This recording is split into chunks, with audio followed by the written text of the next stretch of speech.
ang mainit na pagbati sa lahat ng mamamayan, commuters, manggagawa, estudyante dito sa Kamaynilaan.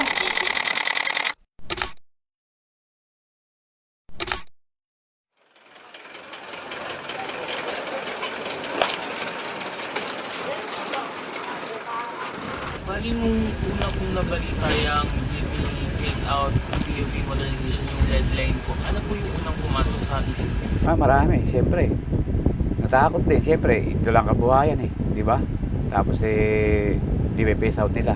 Na-consolidate kasi uno kasi to. Ngayong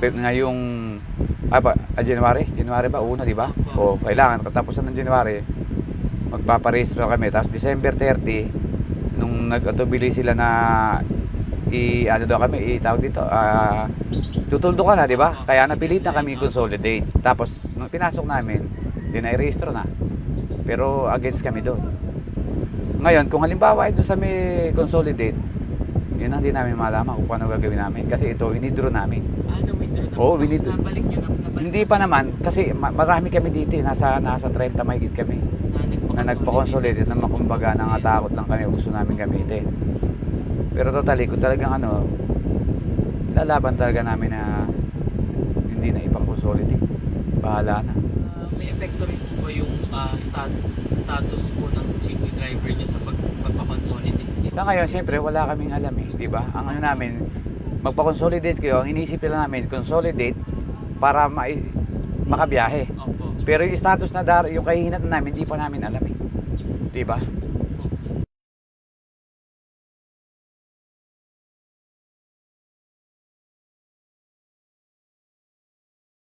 Tanong, sino po yung binoto niyo po nung nakaraang election sa pagka-presidente po? Si Marcos. Si Marcos po. Ayun nga Siyempre, inaasahan namin siya ang makakatulong kaya lahat din kami nagkaisa para siya iboto, di ba? Akala namin siya magbababa nung sinusulong na phase out. Doon pala, bilang presidente, nung nangangampanya siya, inaasahan na namin na siya makakatulong sa amin. Sa ngayon, siyempre, wala kaming alam di ba? Ang namin, magpa-consolidate kayo, ang inisip lang namin, consolidate para makabiyahe. Opo. Pero yung status na yung kahihinat namin, hindi pa namin alam di ba? Ba, dumating na yung point na i-consolidate namin, naging kooperatiba na kami. Hindi namin alam kung ano magiging sistema.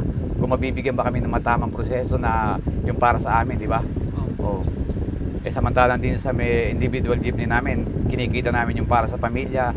Sabihin natin, mga utang na babayaran namin doon. Paano namin gagawin doon kung magbibigay lang sila ng hindi sapat? Ay, ano naman po sa tingin nyo yung lagay ng gobyerno natin ngayon, yung parang sa ginagawa nilang aksyon para sa ikakabuti po ng mga GP drivers at operators? Wala pa naman ako na anong ina-action nila Di ba? Wala pa naman ako sinasabi nila, dito gaganda buhay nyo. Di ba? Wala pa naman silang sinasabi na puro pangako siguro, ganun. Wala pa silang aksyon. Pero wala pa naman din. Kumbaga, nilalaban pa rin namin. Pero sa isang banda, sigurado siya makakatulong. Presidente pa rin.